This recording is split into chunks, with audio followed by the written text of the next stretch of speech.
मेरा नाम सलोनी है। मैं आज आपको ऐसी कहानी सुनाने जा रही हूँ जिसे सुनकर आपके रोंगटे खड़े हो जाएंगे। मैं अपने आप को दुनिया की सबसे खुशकिस्मत पत्नी समझती थी, लेकिन मुझे नहीं पता था कि यह मेरी गलतफहमी है। मैं एक मिडिल क्लास फैमिली में रहने वाली लड़की थी और एक लड़के से बहुत प्यार करती थी। वो लड़का भी मुझे बहुत प्यार करता था। मेरी पढ़ाई पूरी होते ही उस लड़के ने मेरे घर पर रिश्ता भेज दिया और दोनों परिवार हमारी शादी के लिए राजी हो गए। कुछ दिनों बाद मेरी शादी हो गई। मेरे पति गवर्नमेंट जॉब करते थे। उन्हें सरकार की तरफ से एक घर मिला हुआ था और ये घर काफ़ी अच्छा था। शादी के बाद मेरे पति का इरादा था कि वह अपनी पत्नी के साथ इसी घर में रहेंगे। जब मेरी शादी हुई तो मैं अपनी ससुराल में ही रहती थी। मैं अपनी ससुराल वाले घर में 3 साल रही। 3 साल बाद मेरे पति ने फैसला किया कि अब हम अपने घर में रहेंगे, जबकि मेरे पति का परिवार बहुत अच्छा था। उन्होंने भी हमसे कह दिया कि तुम अपने घर में जाकर रह सकते हो। मेरी शादी को 3 साल हो चुके थे और मेरे पास अभी तक कोई औलाद नहीं थी। जब मैं इस घर में आई तो यह घर बहुत बड़ा था और मुझे इसकी साफ सफाई करने में बहुत परेशानी होती थी। मैंने अपने पति से नौकरानी के लिए कह रखा था।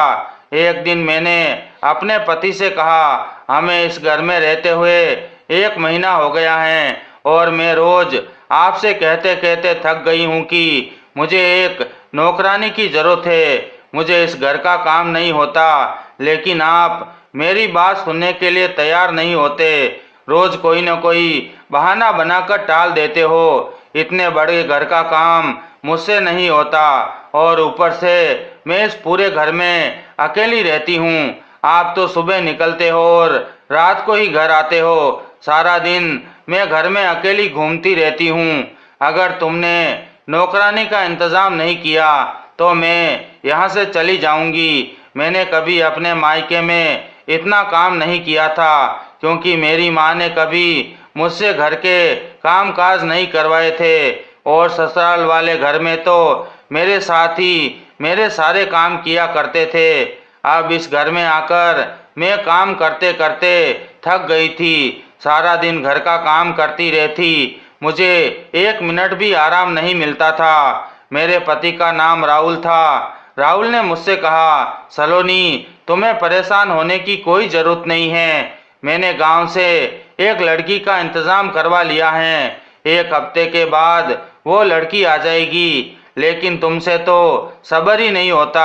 फुल टाइम नौकरानी बहुत मुश्किल से मिलती है। जैसे ही वो लड़की आ जाएगी तुम्हारी सारी परेशानियां दूर हो जाएगी। तुम परेशान मत हो। राहुल मुझे रोज यही बात समझाकर टाल देते थे।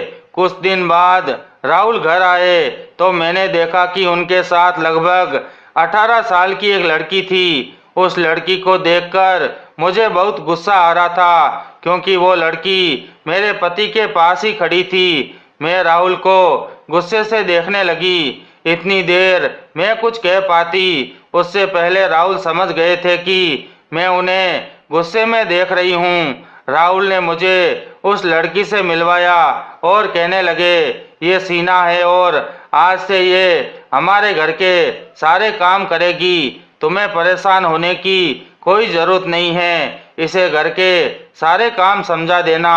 मैंने सोचा कि घर के बेसमेंट में जो कमरा है वो इसे दे दिया जाए, ताकि अपना सामान वहाँ रख ले और वहीं पर रहे। अभी तुम्हारे साथ पूरे दिन घर में रहेगी। अब तुम्हें भी कोई परेशानी नहीं होगी। ये सारे काम आसानी से निपटा देगी। तो तुम इसे इसके कमरे में ले जाओ और इसका सामान वहाँ रखवा दो। आखिर हम दोनों पति पत्नी को भी तो प्राइवेसी चाहिए ना। राहुल मुस्कुराते हुए मेरी तरफ देखकर ये बातें कहने लगे। राहुल की बात सुनकर मैं अपने आप को बहुत खुश नसीब पत्नी समझ रही थी। आखिर मेरे पति मेरा बहुत ख्याल रखते थे और मुझसे मजाक भी करते थे। मैंने राहुल से कहा, जी, मैं इसको घर दिखा देती हूँ और काम भी समझा देती हूँ। मैंने सीना से कहा, चलो सीना, मैं तुम्हारे कमरे में ले चलती हूँ। सीना ने मुझे कहा, मालकिन, और मैं सीना को उसका कमरा दिखाने ले गई। मैंने सीना से कहा, सीना, तुम इस कमरे में अपना सामान रख दो और उसके बाद हमारे लिए एक अच्छी सी चाय बनाकर लाओ। इसके बाद मैं अपने कमरे में गई और राहुल से कहा, राहुल, आज मैं बहुत खुश हूँ और अपने आप को बहुत हल्का महसूस कर रही हूँ। अगर सीना घर में नहीं आई होती तो मैं तो इस घर में काम करते करते ही मर जाती। मेरी ये बात सुनते ही राहुल हंसने लगे और कहने लगे, अच्छी बात है ना, तुम्हारे इस दुनिया से जाते ही मुझे दूसरी शादी करने का मौका मिल जाएगा। वैसे भी तुम्हारे जीते जी तो ये सब नामुमकिन है। दूसरी शादी के बारे में सोचकर ही मेरा दिल नाचने लगता है। राहुल की बातें सुनकर मुझे उन पर बहुत गुस्सा आया। मेरी गुस्से भरी निगाह देखते ही राहुल खामोश हो गए। मैंने राहुल से कहा, मर्द होते ही बेवफा पहले पत्नी के मरने का इंतजार करते हैं, चाहे उनकी पत्नी उनके लिए कुछ भी कर ले, लेकिन उनके दिल में तो हमेशा दूसरी शादी करने की चाहत रहती है। मर्दों को इज्जत की कोई कदर नहीं होती। मैंने राहुल को खूब सुनाया, क्योंकि ये पहली बार नहीं था कि राहुल ऐसे मजाक कर रहे थे। राहुल को तो आदत थी मुझे छेड़ने और चिढ़ाने की। उन्हें अच्छा लगता था जब मैं गुस्सा करती थी। राहुल ने कहा, तुम तो बेवजह गुस्सा करती हो। तुम जानती हो कि इस घर में तुम्हारे अलावा मेरे पास कोई नहीं है जिससे मैं मजाक कर सकूं, और शायद तुम ये नहीं जानती कि मैं तुमसे कितनी मोहब्बत करता हूँ। तुम्हारे अलावा किसी और की तरफ नजर उठाकर भी नहीं देख सकता, फिर भी तुम इस तरह की बातें कर रही हो। मर्द बेवफा नहीं होते, बल्कि औरतें उन पर शक करके उन्हें बेवफा बना देती है। असल में तो दूसरी शादी के पीछे पहली पत्नी का ही हाथ होता है। राहुल की बातें सुनकर मैं उन्हें घूरने लगी। तभी राहुल हंसते हुए बोले, अच्छा पागल, मैं तो तुमसे बहुत प्यार करता हूँ। ऐसी बातें मत किया करो और गुस्सा मत हुआ करो। गुस्से में तुम मुझे और भी ज्यादा खतरनाक लगती हो। उनकी ये बातें सुनकर ही मेरी भी हंसी निकल गई और हम दोनों एक दूसरे के साथ बहुत खुश थे। राहुल मुझसे कहने लगे, आज तो हम बातों से ही पेट भरेंगे। अरे, बहुत तेज भूख लगी है, कुछ खाने का इंतजाम तो करो। मैंने कहा, ओहो राहुल, मैंने तो आज खाना बनाया ही नहीं। भूख से मेरा बुरा हाल हो रहा है और तुम्हें झगड़ने के अलावा कोई दूसरा काम नहीं। अभी राहुल की बात पूरी भी नहीं हुई थी कि दरवाजे पर सीना ने दस्तक दी और कहने लगी, मालकिन, खाना तैयार है। हम दोनों हैरानी से सीना की तरफ देखने लगे। अपनी लड़ाई में हम तो भूल ही गए थे कि हमने नौकरानी रख ली है। सीना हमें हंसते देख हैरानी से देखने लगी। मैंने सीना से कहा, तुम टेबल सेट करो, हम आते हैं। सीना ने सर हिलाकर हामी भरी और वहां से चली गई। मैंने राहुल से कहा, राहुल, हमें इस लड़की को अपने घर पर नहीं रखना चाहिए था। आखिर इस जवान लड़की की वजह से हमारे ऊपर कोई परेशानी ना आ जाए। ऐसे किसी पराई लड़की को अपने घर में रखना कहीं मुश्किल ना बन जाए। इसे यहाँ लाने से पहले आप मुझसे पूछ सकते थे। अगर आप मुझसे पूछते तो मैं कभी जवान लड़की को यहाँ रखने की इजाजत नहीं देती। मेरी बात सुनकर राहुल हैरानी से मेरी तरफ देखते हुए बोले, मुझे तो लगता है तुम अकेले इस घर में रहकर पागल हो गई हो। पहले तो रोज मेरा दिमाग खराब करती कि नौकरानी चाहिए, और अब नौकरानी आ गई तो तुम्हें एतराज हो रहा है। टेंशन मत लो, बेचारे गरीब परिवार की है, तुम्हारे सारे काम करेगी। और वैसे भी ये मेरे दोस्त के गांव से ताल्लुक रखती है, वो इस लड़की को बहुत अच्छे से जानता है। टेंशन मत लो, कोई बात नहीं होगी, बेफिक्र रहो, मैं हूं ना। और वैसे भी ये लड़की शादीशुदा है, इसका परिवार गांव में रहता है, इसके परिवार को पैसों की जरूरत है, इसलिए ये यहाँ रहेगी। इसकी जिम्मेदारी मेरे दोस्त ने ली है, तभी तो मैं इसे यहाँ लेकर आया हूँ। और ये भी सोचो कि आज तुम बैठे बिठाए खाना खा रही हो, अगर तुम्हें फिर भी इस लड़की पर कोई शक या एतराज है तो मैं इसके जाने का इंतजाम कर देता हूँ। तुम सोच लो, लेकिन उसके बाद मुझसे ये मत कहना कि मुझे नौकरानी ढूंढ कर दो, क्योंकि मेरे पास तुम्हारी नौकरानी ढूंढने के अलावा भी बहुत काम होते हैं। रोज रोज मैं तुम्हारी ख्वाहिश पूरी नहीं कर सकता। मैंने राहुल से कहा, बस बस राहुल, बहुत हो गया, अभी मैं इस लड़की को 2-3 दिन देख लेती हूँ, इसके चाल चलन कैसे हैं, और इसको लेकर अपना दिल पक्का कर लेती हूँ। जब भी मैं इसको परमानेंट रखूंगी। अब चलो खाना खा लेते हैं, वरना खाना ठंडा हो जाएगा। ये कहकर राहुल और मैं नीचे आ गए। आकर देखा तो टेबल बहुत अच्छे सलीके से सजी हुई थी। खाने की टेबल देखकर ऐसा लग रहा था जैसे हम किसी होटल में खाना खा रहे हो। राहुल ने तो उस लड़की की बहुत तारीफ की। सीना ने बहुत अलग तरह के डिशेज भी बनाई थी। खाना काफी टेस्टी था और राहुल ने दिल खोलकर उसके खाने की तारीफ की। राहुल बोले, ऐसा खाना मैंने सिर्फ होटल में ही खाया है, वरना घर में तो मुझे मुश्किल से एक ही डिश मिल पाती हैं। तुमने तो एक ही समय में इतनी सारी डिशेस बना दी हैं। तुम तो काफी टैलेंटेड हो। पहली ही बार में तुमने इतना बढ़िया खाना बनाए हैं। शीना की सबसे अच्छी बात राहुल को ये लगी कि उसने जरा सा भी टांग नहीं अड़ाई। वह किचन में जाते ही सब कुछ संभाल लेती थी। राहुल बोले, तुमने तो कमाल ही कर दिया शीना। थोड़ी सी तारीफ मैंने भी कर दी। मैंने कहा, शीना तुम बहुत समझदार लड़की हो, खाना बहुत टेस्टी बना है। पहले ही दिन तुमने मेरा दिल जीत लिया। मेरी तारीफ सुनकर शीना बहुत खुश हुई और मुझे देखकर मुस्कुराने लगी। शीना बहुत सुंदर लड़की थी, देखने में बहुत अच्छी लगती थी। कम उम्र की थी, जवानी उस पर पूरी तरह चल रही थी। उसने हाथ में हल्के रंग की चूड़ियां पहनी हुई थी और नाक में नथनी उसकी बहुत खूबसूरत लग रही थी। ब्लैक कलर का सूट पहनकर गोरी सी शीना बहुत सुंदर लग रही थी। मैं उसको देखकर काफी इम्प्रेस हुई। वह कहीं से भी गांव की नहीं लगती थी, सिर्फ उसका पहनावा ऐसा था। लेकिन अगर उसको शहर वाले कपड़े पहना दिए जाए तो वह किसी हीरोइन से कम नहीं लगेगी। मेरे दिमाग में जब शीना के शादीशुदा होने का ख्याल आता तो मुझे तसल्ली हो जाती। मैं शीना की तरफ से पूरी तरह संतुष्ट हो गई थी। वह अपने काम से काम रखने वाली लड़की थी और अपने कमरे में बिजी रहती थी। राहुल भी अपने ऑफिस के काम में बिजी रहते थे, क्योंकि अब वह घर की तरफ से बेफिक्र हो गए थे।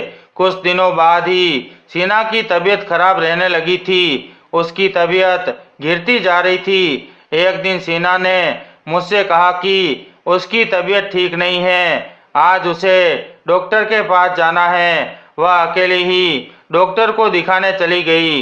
घर लौटी तो मैंने उससे पूछा कि आखिर क्या हुआ था, तो उसने मुझसे कुछ नहीं बताया। लेकिन वह माँ बनने वाली थी और ये बात मुझसे छुपा रही थी। जब शीना हमारे घर आई थी तब ऐसा कुछ भी नहीं था और उसने मुझे भी कुछ नहीं बताया था।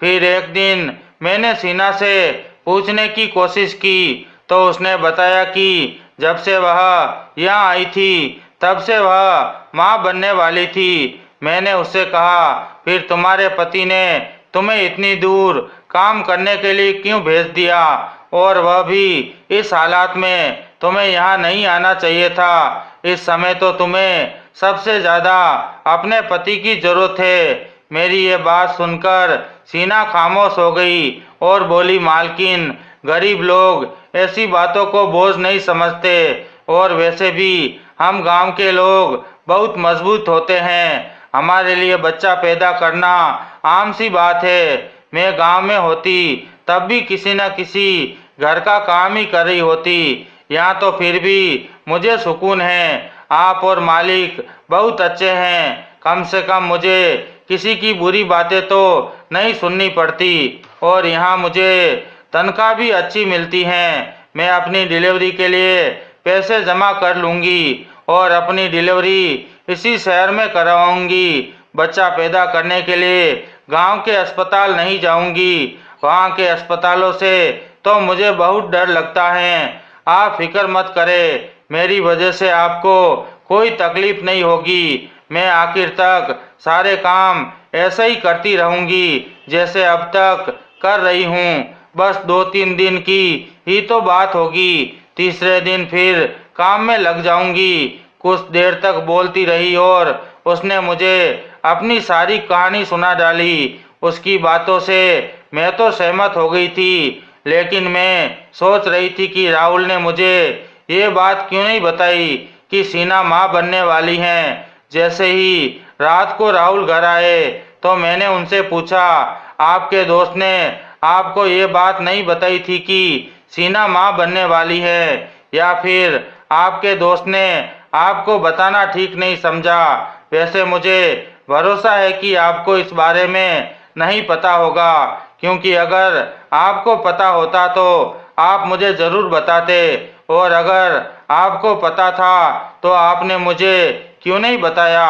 क्या आप मुझसे बातें छुपाने लगे हैं? राहुल मेरी तरफ हैरानी से देखने लगे और बोले, क्या सीमा माँ बनने वाली हैं? ये बात मुझे कैसे पता होगी? मैं तो आज तुम्हारे मुंह से ये सुन रहा हूँ और मैं तुमसे कोई बात नहीं छुपाता, लेकिन तुम मुझ पर बेवजह शक जरूर करने लगी हो। मुझे तो समझ नहीं आता कि तुम सीना को लेकर हमेशा मुझसे सवाल जवाब क्यों करती रहती हो। अगर उसके बारे में जानने का इतना ही शौक है तो उससे क्यों नहीं पूछ लेती? और अगर तुम्हें मुझ पर किसी भी तरह का शक है तो मैं कल ही इसे इसके गांव छोड़ आऊंगा, फिर अपनी पसंद की नौकरानी ढूंढी लेना।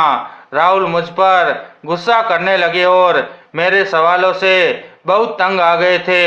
एक तो वे रात को ऑफिस से थके हारे घर आते थे और ऊपर से मैं उनसे कोई न कोई बात छेड़ देती थी। वह मुझे कई बार समझा चुके थे कि तुम सीना के बारे में ज़्यादा मत सोचा करो, वह अच्छी लड़की है। लेकिन पता नहीं क्यों मुझे अपने पति पर शक होने लगा था। ऐसा लगता था जैसे मुझे उन पर शक करने की आदत सी हो गई थी। उनका कहना था कि तुम्हें कुछ भी समझाना बेकार है, क्योंकि कोई भी बात तुम्हारी समझ में नहीं आती और तुम सीधी बात को भी गलत मतलब निकाल लेती हो। मैंने राहुल से कहा, राहुल मैं तो बस ऐसे ही कह रही थी, इसकी सारी जिम्मेदारी मुझ पर आ जाएगी। मैंने तो इसे अपने कामों के लिए रखा था, लगता है अब उल्टा मुझे घर के काम करने पड़ेंगे और साथ साथ इसकी देखभाल भी करनी होगी। अगर मुझे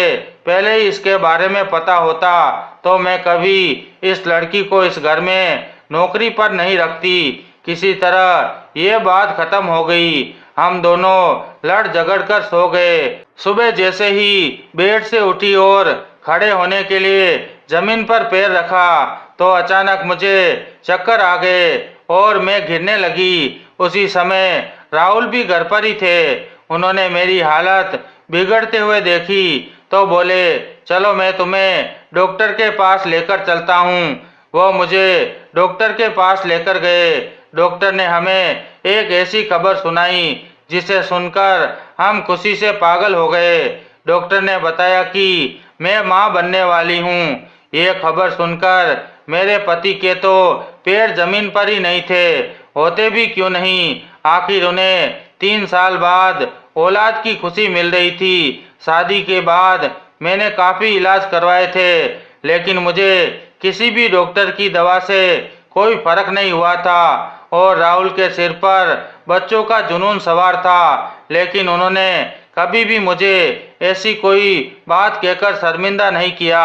मेरे पति को ऐसा लगता था जैसे हमारी शादी को बहुत साल हो गए हैं। लोगों के बच्चे तो 10 साल में भी नहीं होते, लेकिन मेरी शादी को तो अभी 3 ही साल हुए थे। इतने कम समय में भी वह बच्चे को गोद में लेने के लिए राजी हो गए थे। लेकिन उनके दोस्त उन्हें समझाते थे कि अपना खून तो अपना ही होता है। सिर्फ अपने दोस्त की इस बात से ही वह सोच समझकर काम लेते थे और अपने खून का इंतजार कर रहे थे। अब जब उन्हें ये खुशी मिली तो वह अपनी खुशी को शब्दों में बयां नहीं कर पा रहे थे। ये खबर सुनते ही राहुल ने पूरे अस्पताल में मिठाइयाँ बांट दी। जैसे ही राहुल घर आए तो उन्होंने शीना को भी खबर सुनाई और उसे कहने लगे कि तुम्हें अपनी मालकिन का बहुत ज़्यादा ख्याल रखना है। राहुल मुझसे कहने लगे, देखो तुम यहाँ बैठो और तुम्हें बिस्तर से एक कदम भी जमीन पर रखने की कोई ज़रूरत नहीं है। मुझे तो समझ नहीं आ रहा कि मैं अपनी इतनी बड़ी खुशी को कैसे सेलिब्रेट करूं। तुम्हें सिर्फ शीना से काम लेना है और तुम उसके बारे में मत सोचो। वह गांव की पली बड़ी लड़की है, उसको तो आदत है यह सब कुछ करने की। वहाँ की औरतें तो इस हालत में भी घर के 10 काम करती है और तुम मेरी बात कान खोलकर सुनो।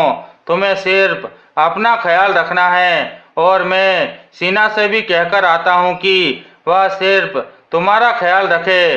तुम्हें किसी चीज़ की भी कमी नहीं होनी चाहिए। राहुल मुझे बहुत प्यार से समझा रहे थे। उनका इतना प्यार देखकर मेरी आंखों में आंसू आ गए। वह मुझसे बहुत मोहब्बत करते थे।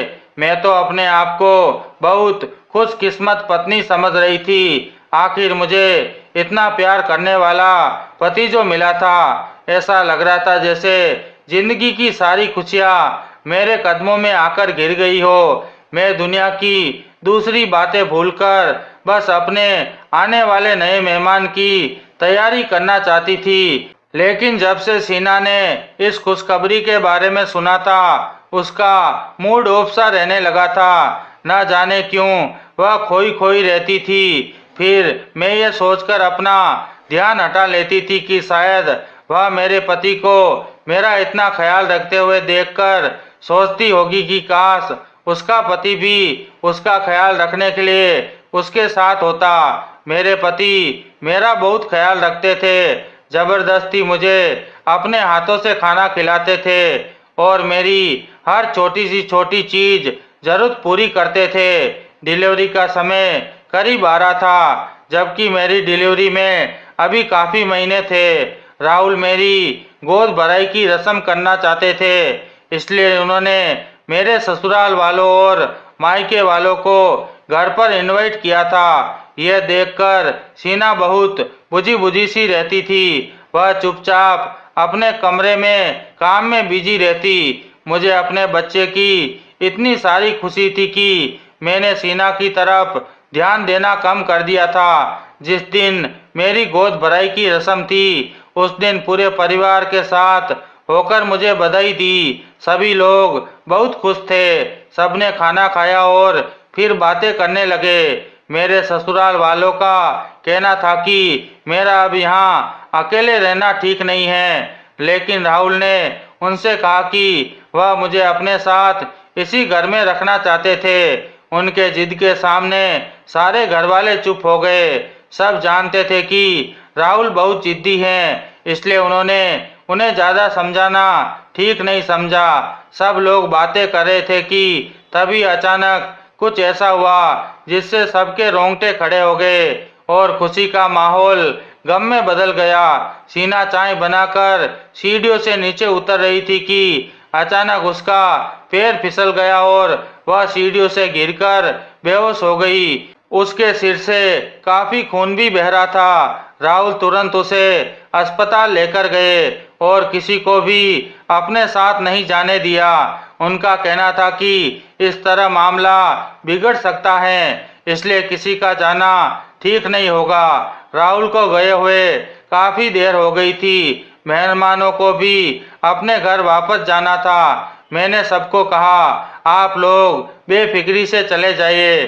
राहुल थोड़ी देर में आ जाएंगे। मेरी उनसे फोन पर बात हो गई है, सब ठीक है। यह सुनकर सब जाने के लिए तैयार हो गए। मेरी सास ने जाते जाते मुझसे कहा, सलोनी बेटा, अपना बहुत ख्याल रखना। जैसे ही राहुल घर पर आ जाए हमें फोन करके बता देना। और हाँ, अपनी नौकरानी को उसके घर भेज दो। बेचारी 2 दिनों से है, उसे आराम की जरूरत है। तुम्हारी तबीयत भी खराब है, अगर उसे टेंशन लगी तो तुम्हारी हालत और बिगड़ जाएगी। अपने पति को कहो कि उसे वापस भेज दे और कहना कि डिलीवरी के बाद उसे खुद आकर यहाँ छोड़ आए। मैंने कहा ठीक है मम्मी जी, मैं ऐसा ही करूँगी। मैं तो खुद भी यही चाहती कि सीना अपने गांव चली जाए। वैसे भी इस वक्त उसकी हालत घर के काम करने लायक नहीं थी। मैं उसे कई बार कह भी चुकी थी कि तुम गांव चली जाओ, लेकिन वह हमेशा टाल देती थी। जब हमारे मेहमान चले गए तो उन्हें दरवाजे तक छोड़कर मैं अपने कमरे में आकर बैठ गई। मैं बार बार राहुल को फोन कर रही थी। जैसे जैसे वक्त बीत रहा था मेरी परेशानी बढ़ती जा रही थी। रात के 3 बज चुके थे और उन्हें गए हुए 5 घंटे हो गए थे। उनका फोन भी स्विच ऑफ आ रहा था। इंतजार करते करते मुझे नींद आ गई। जब मेरी आंख खुली तो मैंने देखा कि राहुल मेरे सामने खड़े हैं। मैंने उनसे पूछा, तुमने इतनी देर क्यों लगा दी घर आने में, और सीना कहाँ है, वह ठीक तो है ना? मैं उससे मिलना चाहती हूँ। तभी राहुल ने मेरा हाथ पकड़ा और अपने सीने से लगा लिया। वह कहने लगे, शांत रहो सलोनी, सीना अब इस दुनिया में नहीं रही। मैंने कहा, ये तुम कैसा मजाक कर रहे हो? राहुल ने कहा, मैं मजाक नहीं कर रहा, सच कह रहा हूँ। मैंने पूछा, सीना कैसे मर गई, उसका बच्चा कहाँ है? राहुल ने बताया, उसका बच्चा पेट में ही मर गया और सिर पर गहरी चोट लगने की वजह से उसकी मौके पर ही मौत हो गई। यह सुनकर मेरे होश उड़ गए। उन्होंने आगे कहा, अभी मैं उसका अंतिम संस्कार करके आया हूँ। मैं डर गया था कि अगर पुलिस को खबर लग जाती तो मेरी नौकरी खतरे में पड़ सकती थी और मेरी जिंदगी अदालत के चक्कर लगाते लगाते गुजर जाती। मैंने घबराकर पूछा, अगर उसके घर वाले हमारे घर आ गए तो हम क्या करेंगे? उन्हें क्या जवाब देंगे कि सीना कहाँ है? राहुल ने तसल्ली दी, फिक्र मत करो, सब ठीक हो जाएगा। बस तुम किसी से भी सीना के बारे में कुछ मत कहना। मैंने कहा ठीक है, मैं किसी को कुछ नहीं बताऊंगी। सीना की मौत से मैं बहुत दुखी थी और दिन रात रोती रहती थी। आखिर हंसती मुस्कुराती सीना ऐसे अचानक इस दुनिया को कैसे छोड़ सकती हैं? लेकिन वक्त के साथ सब ठीक होने लगा और सीना की मौत का जख्म भी धीरे धीरे बढ़ने लगा। कुछ दिनों बाद हमारी जिंदगी फिर से सामान्य हो गई। राहुल ने अपने ऑफिस से 2 महीने की छुट्टी ले ली थी। वह मेरा हर तरह से ख्याल रखते थे। जब रात को मैं सोचती तो मुझे न जाने कैसी कैसी आवाज़ें सुनाई देती थी। 2-3 दिन तक तो मैंने उन आवाज़ों को नज़रअंदाज किया, लेकिन एक दिन मुझे इन आवाज़ों से बहुत डर लग रहा था और मैंने राहुल को झकझोर कर उठाया। राहुल घबरा कर उठे और कहने लगे, क्या हुआ सलोनी, तुम्हारी तबीयत तो ठीक है ना? अगर तुम्हारी तबीयत ठीक नहीं है तो मैं तुम्हें अभी अस्पताल लेकर चलता हूँ। मैंने परेशान होते हुए कहा, राहुल, मेरी तबीयत खराब नहीं है, बल्कि मुझे किसी बच्चे के रोने की आवाज़ आ रही है। रोज मुझे ऐसी आवाज़ें सुनाई देती हैं और मैं इन आवाज़ों से डर जाती हूँ, लेकिन मैंने आपको नहीं बताया। आज तो मुझे इस आवाज़ से नींद ही नहीं आ रही। ऐसा लग रहा है जैसे वह बच्चा हमारे बहुत करीब है और रो रहा है। चलो बाहर जाकर देख आते हैं। ऐसा लग रहा है जैसे कोई मुसीबत में है और हमें पुकार रहा है। मेरी बात सुनकर राहुल बहुत परेशान हो गए और कहने लगे, तुम कैसी बातें कर रही हो? मुझे तो किसी भी बच्चे के रोने की आवाज़ नहीं आ रही। यह सिर्फ तुम्हारा वहम होगा और कुछ नहीं। इन सब बातों को छोड़ो और आराम से सो जाओ। वैसे भी इस समय तुम्हें आराम की ज्यादा जरूरत है। अगर फिर भी तुम्हें तसल्ली नहीं हो रही तो मैं अकेला जाकर बाहर देख आता हूँ, लेकिन तुम मेरे साथ नहीं आओगी क्योंकि मैं कोई रिस्क नहीं ले सकता। राहुल की बात सुनकर मैं लेट गई और राहुल कमरे से बाहर चले गए। कुछ देर बाद जब वह वापस आए तो बेचैनी से पूछा, राहुल बाहर कौन था? उन्होंने जवाब दिया, मैंने तुमसे कहा था ना, बाहर कोई नहीं है। यह सब तुम्हारा वहम है। शायद तुमने कोई सपना देखा होगा। वह कोई बहस मत करो और सो जाओ। अब इस बारे में हम कल सुबह बात करेंगे। राहुल ये कहकर लेट गए और अपनी आंखों पर बाजू रखकर सो गए। लेकिन मैं लगातार उन आवाजों के बारे में सोच रही थी। ऐसी आवाजें मुझे पहली बार नहीं आई थी, बल्कि 3 दिन से लगातार सुनाई दे रही थी। कई दिनों तक मुझे ये आवाजें आती रही। मैंने हर बार राहुल को बताने की कोशिश की कि कोई बच्चा रो रहा है, लेकिन हर बार उन्होंने मेरा वहम कहकर टाल दिया। मैं भी सोच लेती थी कि हो सकता है ये मेरा वहम ही हो, क्योंकि अगर सच में बच्चे की रोने की आवाज होती तो राहुल को भी सुनाई देती। जब कई दिन ऐसे ही गुजर गए तो मुझे लगना लगा कि राहुल मुझसे कुछ छुपा रहे हैं। मुझे रोज रात की शांति में बच्चे के रोने की आवाज आती थी। ये मेरा वहम नहीं था, बल्कि इसके पीछे कोई बड़ा राज छुपा था। मैंने ठान लिया कि जब तक मैं इस राज से पर्दा नहीं उठाऊंगी तब तक चैन से नहीं बैठूंगी। मुझे शक हुआ कि हो सकता है राहुल ने सीना को मार डाला और उसका बच्चा यहीं कहीं आसपास हो या किसी मुसीबत में हो। उस मासूम बच्चे के लिए मुझे कुछ करना था। ये सोचकर मैंने पुलिस को फोन किया और इंस्पेक्टर को सब कुछ बता दिया। मैंने पुलिस से कहा, मैं चाहती हूँ कि आप मेरे घर की तलाशी ले या फिर मेरे घर पर निगरानी रखे। मुझे रात को जो आवाज आती है वह हमारे घर से ही आती है या फिर पड़ोसी के घर से।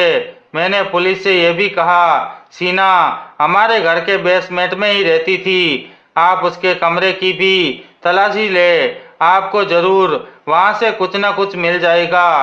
पुलिस इंस्पेक्टर ने मेरी रिपोर्ट दर्ज कर ली और कहा, ठीक है मैडम, आप फिक्र न करें, हम आपके साथ हैं। आपके पति को इस बारे में कुछ पता नहीं चलेगा।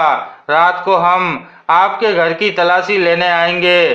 2 दिन तक पुलिस ने हमारे घर के बाहर और आसपास के घरों की छानबीन की। फिर पुलिस वालों ने कहा, मैडम आप हमें गुमराह कर रही हैं, हमें तो कोई ऐसी आवाज नहीं सुनाई दी। मैंने कहा, सर ऐसा भी हो सकता है, शायद हमारे घर के बेसमेंट से ही सीना का बच्चा हो। जब से सीना गई है वह कमरा लॉक है और उसकी चाबी मेरे पति के पास होती है। अगर मैं उनसे ज्यादा सवाल करूंगी तो वह मुझे गलत समझेंगे, इसलिए आप इसे अपने तरीके से हैंडल कीजिए।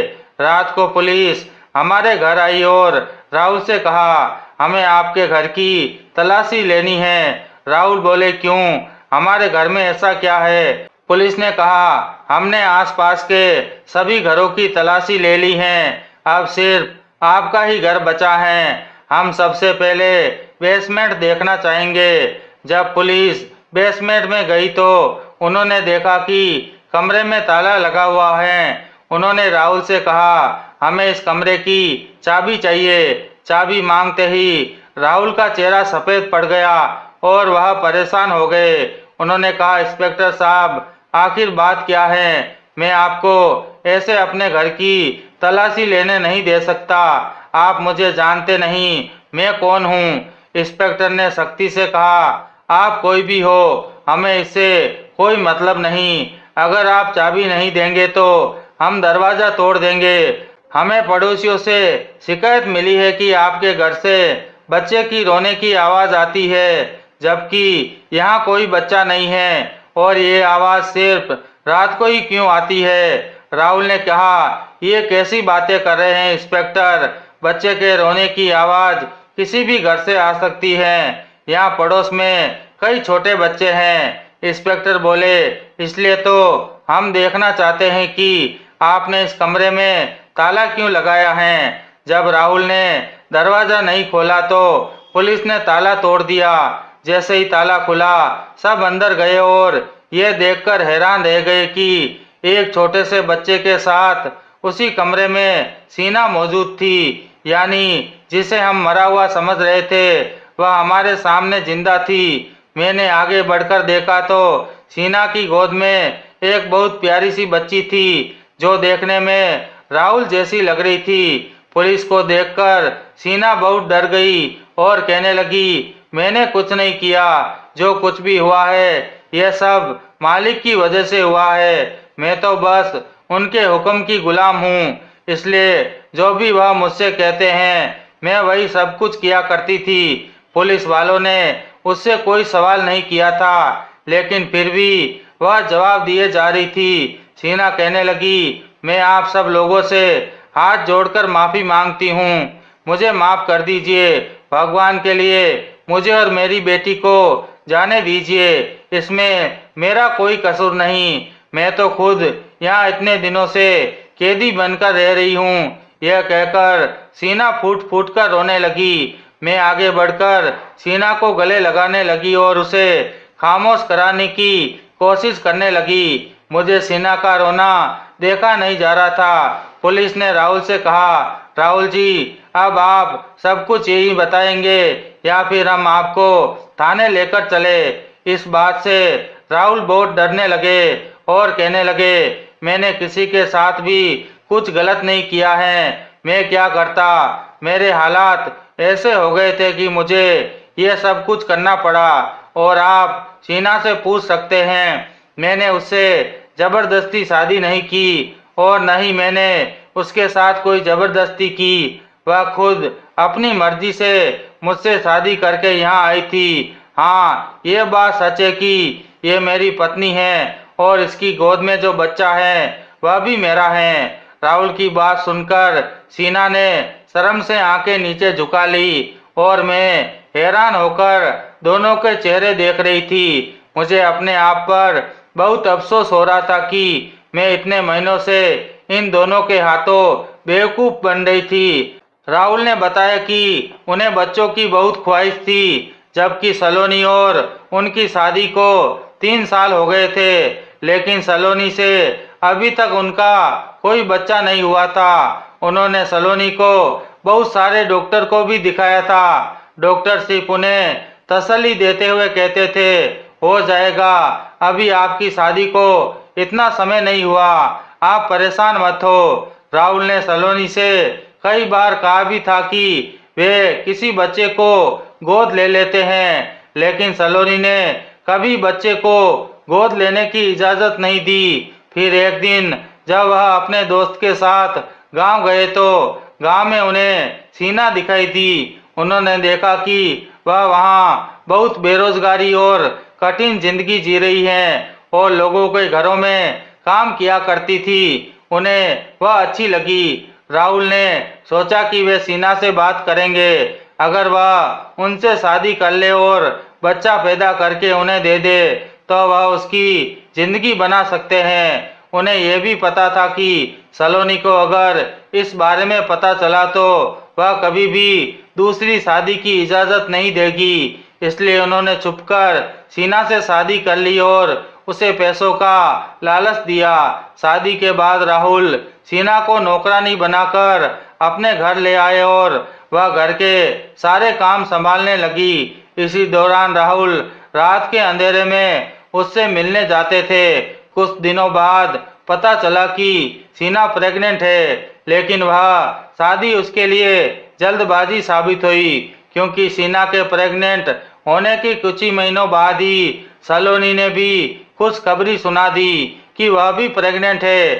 सलोनी के मां बनने की खबर सुनते ही राहुल को लगा कि उन्होंने सीना से शादी करके बहुत जल्दबाजी कर दी। उन्हें नहीं पता था कि सीना से शादी करने के बाद भी सलोनी मां बन जाएगी। जब सीना को सलोनी के मां बनने की खबर मिली तो वह राहुल को धमकी देने लगी कि वह उनके रिश्ते के बारे में सलोनी को बता देगी, क्योंकि उसे भी यही उम्मीद थी कि सलोनी इतनी जल्दी मां नहीं बन पाएगी। राहुल इस जल्दबाजी पर पछता रहे थे, लेकिन सलोनी से बहुत मोहब्बत करते थे।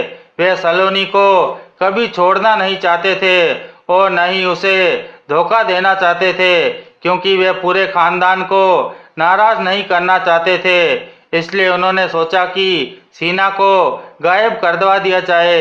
जिस दिन सीढ़ियों से गिरकर सीना बेहोश हो गई, राहुल ने सोचा कि इससे अच्छा मौका और कोई नहीं होगा। उन्होंने प्लानिंग करके सीना के मरने की झूठी खबर सलोनी को दे दी और सीना के मरने का ड्रामा किया। फिर बेसमेंट के कमरे में चुपचाप सीना और उसकी बच्ची को बंद कर दिया। सीना को कुछ भी सूझ नहीं रहा था, क्योंकि उसे पता था कि उसके और उसकी बच्ची को संभालने वाला राहुल के अलावा कोई और नहीं है। राहुल के मुंह से यह सारी सच्चाई सुनकर मुझे उनसे नफरत होने लगी। पुलिस ने धोखाधड़ी के केस में राहुल को गिरफ्तार करना चाहा, लेकिन मैंने और सीना ने ये केस वापस ले लिया। इसलिए मजबूरन पुलिस को खाली हाथ जाना पड़ा। पुलिस के जाने के बाद सीना मेरे सामने हाथ जोड़कर खड़ी हो गई और कहने लगी, मालकिन मुझे माफ कर दीजिए, मैंने आपके साथ बहुत बुरा किया, लेकिन मैं भी क्या करती, मैं मजबूर थी और अपनी गरीबी भरी जिंदगी से तंग आ गई थी। इसलिए मालिक की बातों में आकर इनके साथ चली आई। मेरे परिवार में खाने के लाले पड़े हुए थे, मुझे पैसों की बहुत जरूरत थी और मालिक को भी अपने बच्चे की जरूरत थी। इसलिए मैंने अपनी गरीबी भरी जिंदगी से छुटकारा पाने के लिए मालिक से शादी कर ली। आप फिक्र मत करिए, आप पति पत्नी एक दूसरे के साथ खुश रहिए। मैं आप दोनों की जिंदगी से जा रही हूँ, क्योंकि मुझ में हिम्मत नहीं है कि मैं यहाँ रहकर आपका सामना करूँ। सीना अपनी बच्ची को लेकर जाने लगी। मैंने राहुल की तरफ देखा तो उसके चेहरे के भाव से लग रहा था कि वह भी चाहते थे कि सीना हमारे घर से चली जाए। तभी मैंने सीना का हाथ पकड़ा और कहने लगी, सीना तुम यहाँ से कहीं नहीं जाओगी, तुम यहीं मेरे साथ इसी घर में रहोगी। तुम तो मासूम हो, सजा उसे मिलनी चाहिए जिसने ये सब कुछ किया है। मेरी तरफ देखकर राहुल शर्मिंदा हो गए। आखिर उन्होंने हम दोनों के साथ बहुत गलत किया था। राहुल मेरे सामने खड़े होकर हाथ जोड़कर माफी मांगने लगे, लेकिन मैंने उनकी कोई बात नहीं सुनी और सीना का हाथ पकड़कर उसे अपने कमरे में ले गई। मैंने फैसला कर लिया था कि जब तक राहुल अपनी बेटी को स्वीकार नहीं कर लेते, तब तक मैं उन्हें माफ नहीं करूंगी, क्योंकि मैं राहुल की तरह मतलबी नहीं थी। मैं चाहती तो उस समय सीना को घर से बाहर निकाल सकती थी, लेकिन मैं उसे बेघर करके उसके साथ नाइंसाफी नहीं कर सकती थी और न ही उन दोनों माँ बेटी के सिर से इज्जत की छत छीन सकती थी। कुछ दिनों बाद राहुल ने अपनी बेटी को स्वीकार कर लिया और मैं भी माँ बन गई। मैंने भी एक बेटी को जन्म दिया। जिस दिन मेरी बेटी पैदा हुई, उसी दिन अचानक राहुल को हार्ट अटैक आया। उसी दिन राहुल भी अस्पताल में भर्ती थे। अचानक उसकी तबीयत इतनी बिगड़ गई कि राहुल इस दुनिया से चले गए। मेरे ऊपर जैसे मुसीबत का पहाड़ टूट पड़ा। अब मैं अपनी बच्ची के सहारे जीती हूँ। राहुल मेरे साथ और सीना के साथ जो किया था, उसकी सजा उन्हें मिल चुकी थी। राहुल की मौत के बाद सीना अपनी बेटी को लेकर गांव चली गई। दोस्तों, उम्मीद करते हैं आपको हमारी कहानी पसंद आई होगी। कहानी पसंद आई हो तो वीडियो को लाइक करें, चैनल पर नए हैं तो चैनल को सब्सक्राइब करें और हाँ, नोटिफिकेशन बेल को जरूर दबाएं ताकि अगली अपडेट सबसे पहले आपको मिले।